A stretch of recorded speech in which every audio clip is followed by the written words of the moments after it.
So guys मेरे ख्याल से पहले वाले जो 3 थे हमारे केस स्टडीज वो हम लोग ऑलरेडी डिस्कस कर चुके हैं, ठीक है। अब आगे वाली शुरू करते हैं।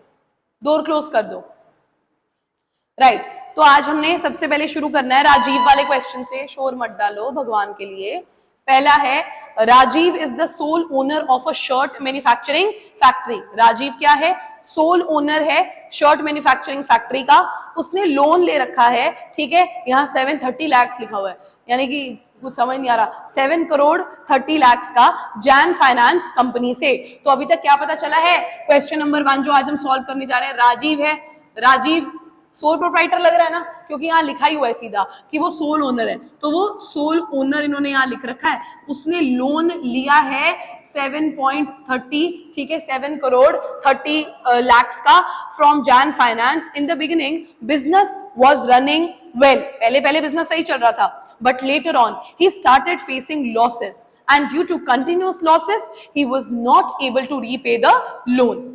ठीक है, यहां तक समझ में आया कि उसका बिजनेस जो है पहले सही चल रहा था, फिर लॉसेस में चला गया और कंटिन्यूअस लॉसेस के कारण वो अपने लोन की रकम को चुका नहीं पाया।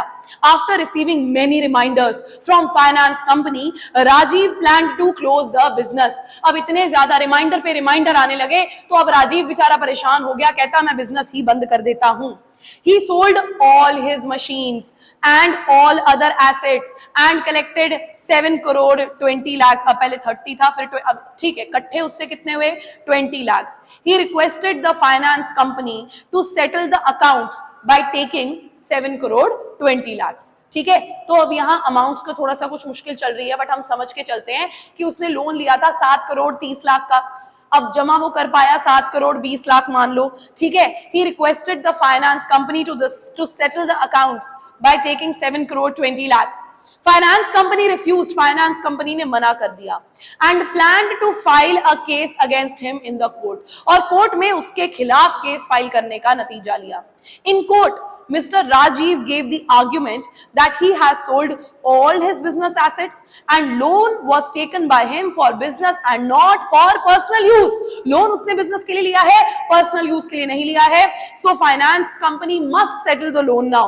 The court did not agree with the argument, ठीक है, of Rajiv and gave the decision in the favor of the finance company and ordered Rajiv to pay full loan amount by selling his personal assets. तो राजीव को क्या कहा गया? राजीव को कहा गया अपने पर्सनल मतलब घर गाड़ी वगैरह सब कुछ बेचकर लोन के अमाउंट को पूरा करें। ए पार्ट में लिखा है name the form of business carried by, तो जो ए पार्ट का आंसर है सोल प्रोप्राइटरशिप। कौन सा बिजनेस कर रहा है भाई साहब? वो सोल प्रोप्राइटरशिप का बिजनेस कर रहा है। नंबर 2 बी पार्ट में क्या लिखा है? शोर मत मचाइए सुख। State the feature of sole proprietorship which is kept in mind while kept in mind by court while taking decision. कौन सा उनको बेटा फीचर याद रहा? Unlimited liability. सोल प्रोप्राइटर की लाइबिलिटी क्या रहती है बच्चा पार्टी? अनलिमिटेड रहती है, ठीक है। जितना पैसा जो है लोन बिजनेस एसेट्स को बेचने के बाद भी अगर लोन की रकम पूरी ना हो, पर्सनल एसेट्स भी बेची जाती हैं। अगला आ गया Rajiv's argument for saying he and business are separate entity correct? No, it is not correct, ठीक है। Why is it not correct? बच्चा party, why is it not correct? शाबाश शाबाश। अब इंग्लिश में आंसर कैसे फॉर्म करेंगे? Because in the eyes of law sole proprietor and his business are considered one and same, ठीक है। वेल डन, फर्स्ट क्वेश्चन हो चुका है। अगले क्वेश्चन की तरफ बढ़ते हैं। शर्मा ब्रदर्स, ठीक है, शर्मा ब्रदर्स हैं, इनहेरिटेड सम एंसेस्ट्रल प्रॉपर्टी। खानदानी प्रॉपर्टी आ गई है, पहली लाइन से मुझे क्लियर हो गया कौन सा फॉर्म है। अगर आपको क्लियर हो गया तो बताइए। They decided to form Hindu undivided family consisting of 4 male members, 4 male members थे। Mr. Raman Sharma was the eldest brother, so he became कर्ता। हमें ऑलरेडी पता है कि eldest member कर्ता बन जाता है। Business took a loan of 20 lakhs from Canara Bank, 20 lakh का लोन ले लिया, which was to be returned within 3 years. ये लोन 3 साल के अंदर अंदर चुकाना था। Due to poor financial position of the business, they were unable to repay the loan. Brothers sold the ancestral property for 10 lakhs and paid the amount to Canara Bank. The bank filed a case for recovery of balance amount. Mr. Raman Sharma pleaded the court that the loan was taken for the purpose of business, so all of the members of the business are liable to repay. The court said all the members are responsible only to the extent of their share of business, and business property is already sold. But you being Karta will have to repay whole amount even by selling your personal property. ठीक है, तो हमारा question बड़ा ही clear है कि एक शर्मा खानदान है, शर्मा खानदान ने बिजनेस शुरू किया, एंसेस्ट्रल प्रॉपर्टी थी, 4 मेल मेंबर्स थे, रमन शर्मा सबसे बड़ा था, क्या बन गया बिजनेस का? कर्ता बन गया।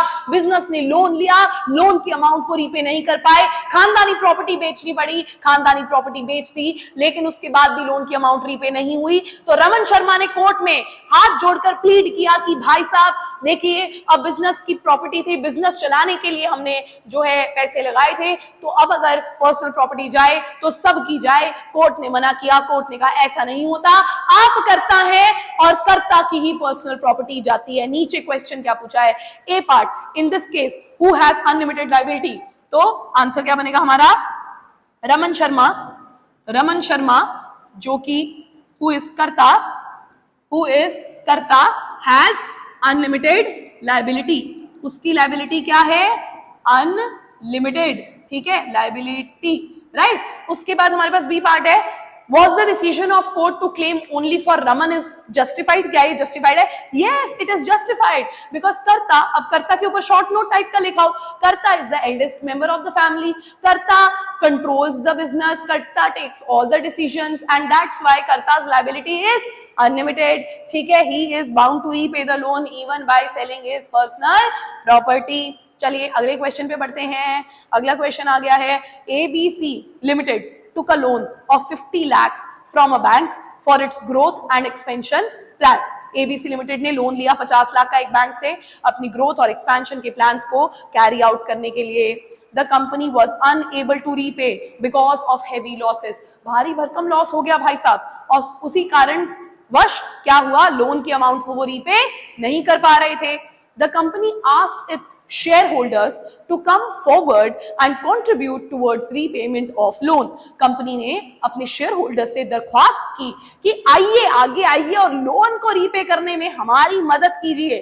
Bank filed a case against ABC Limited। The court said that the company could not call shareholders to repay the loan as they have no unpaid amount of shares। अब बच्चों को समझ नहीं आता कि मैम ये unpaid amount of shares का क्या मतलब है, ये भी समझा देती हूँ। एक शेयर 10 रुपए का है, ठीक है, सुख इधर दो, ध्यान दो, ठीक है, एक शेयर 10 रुपए का है, अभी तक हमने शेयर होल्डर से सिर्फ 5 रुपीज पर शेयर मंगवाए हैं, ठीक है, तो अभी कितने बाकी हैं? 5 रुपीज। मान लीजिए हम लोन पे नहीं कर पा रहे हैं, तो हम शेयर होल्डर से कितने और रुपए मंगवा सकते हैं? 5 रुपीज। जब उन्होंने अपने बचे हुए 5 रुपीज पे कर दिए, उसके बाद इसके बियॉन्ड अब वो और कुछ भी लायबल नहीं है पे करने के लिए। ये चीज समझ में आ रही है आप लोगों को? यही चीज यहाँ पर लिखी है कि अब शेयर्स के ऊपर कोई अमाउंट अनपेड नहीं है। It was the duty of ABC limited to use companies assets to repay the loan. तो इज इट राइट और रॉन्ग? It's right. बाय, इसमें हम पहले बताएंगे share holders have limited liability. जो लिमिटेड लायबिलिटी वाला पॉइंट है ना बेटा, आपको वो पूरा एक्सप्लेन करना होगा। Liability of all the shareholders is limited to the money unpaid by them on the shares। जितनी मनी अनपेड है, रह रही है, वहां तक ही लिमिटेड है, उसके बियॉन्ड उन्होंने कुछ नहीं देना। अब यहाँ पे तो कुछ अनपेड था ही नहीं, तो बैंक वालों का कोई मतलब ही नहीं बनता था, सॉरी कंपनी वालों का कोई मतलब ही नहीं बनता था कि वो शेयर होल्डर्स को बोले कि आओ और आके कंट्रीब्यूट करो। तो ये वाला क्वेश्चन भी मेरे ख्याल से अब क्लियर है। अगला क्वेश्चन बहुत इंटरेस्टिंग है, और इंटरेस्टिंग होने के साथ साथ बहुत ज्यादा इंपॉर्टेंट भी है, मार्क कर लो, ठीक है। आप लोगों का भी सितंबर एग्जाम होना है, कई लोगों का जुलाई में भी टेस्ट होना है स्कूल में, उसमें काफी बार आ जाता है, इसको देखो ध्यान से, ठीक है। The business assets of firm are worth 70,000। Company के एसेट्स की कीमत कितनी है? 70,000। But the debts that remain unpaid are worth ₹1 lakh. तो हमने यहाँ पर देखा एसेट्स कितने के हैं? 70,000 के, ठीक है, लेकिन लोन कितने का है? 1 लाख का, ठीक है। तो आगे क्या लिखा हुआ है? What course of action can the creditor take in the following cases? A part, if the organization is a sole proprietorship firm। अगर आपकी कंपनी एक सोल प्रोप्राइटर की फर्म है, तो जो ओनर है वो अपनी पर्सनल प्रॉपर्टी को बेचेगा और इस 30,000 की अमाउंट को पे करेगा। तो इंग्लिश में कैसे लिखेंगे? If the firm is a sole proprietorship firm, then the person, the owner, the sole proprietor, ठीक है, will sell his personal property and repay the loan of rupees 30,000. B part लिखा है, if it's a partnership firm with A and B as two partners sharing the profits equally. तो अब हमारे पास आ गया है A है और B है, 1:1 है, तो 30,000 को डिवाइड करेंगे, क्या बन गया 15,000 15,000. If the firm is a partnership firm with A and B sharing the profit and losses equally with each other, then they are jointly and individually liable to repay the loan. हम already कर चुके हैं partnership वाले topic के अंदर, ये वो दोनों मिलकर इस लोन की रकम को रीपे करेंगे. ठीक है, दोनों 15,000 अपनी पर्सनल प्रॉपर्टी से लेकर आएंगे. यस, ओ जस्ट डाउट. यस, बिल्कुल अनलिमिटेड लायबिलिटी ही लिखना है, बिल्कुल सेकंड पार्ट में भी वही लिखना है, अनलिमिटेड लायबिलिटी, फर्स्ट पार्ट में भी अनलिमिटेड लायबिलिटी, बस अमाउंट्स को साथ लेकर के चलना है कि ए पार्ट में 30,000 की अमाउंट वो अपनी पर्सनल प्रॉपर्टी को बेचकर आएगा, बी पार्ट में दोनों 15,000 लेकर आएंगे अपनी पर्सनल प्रॉपर्टी को बेचकर. Right, clear. Next question. ठीक है, भुवन लिमिटेड, आज हमने कितने डिस्कस कर लिए ऑलरेडी, 1 2 3 4 हो चुके हैं आज डिस्कस, है ना. 5th केस स्टडी है आज की. Bhuman Limited issues 5 lakh shares of 10 each for public subscription. ठीक है, अच्छा ये कुछ क्वेश्चन नहीं है, ये छोड़ दो. ठीक है, ये छोड़ दो. आगे के 11th क्वेश्चन जो आपको असाइनमेंट में गिवन है ना, वहां पे आ जाओ, वहां पे आ जाओ. ठीक है, Mrs. Indu started a voluntary association of 10 people. Peoples लिखा हुआ है बट peoples गलत है, people होता है, who are also consumers. She collected the capital by selling shares to the members and opened a retail shop so that they can eliminate middlemen and get the goods at low price. State the type of organization. Guys, voluntary organization है, 10 लोग हैं इसके अंदर, वही consumers हैं, members के लिए बनाई गई है, मेंबर्स को ही सामान बेचना है, एलिमिनेट कर रहे हैं. ठीक है, ये है कंज्यूमर कोऑपरेटिव सोसाइटी. नीचे लिखा हुआ है डिफरेंट टाइप्स बताओ और क्या क्या होती हैं. Farmers cooperative society, marketing cooperative society, credit cooperative society, housing cooperative society. शाबाश. ठीक है, अब अगला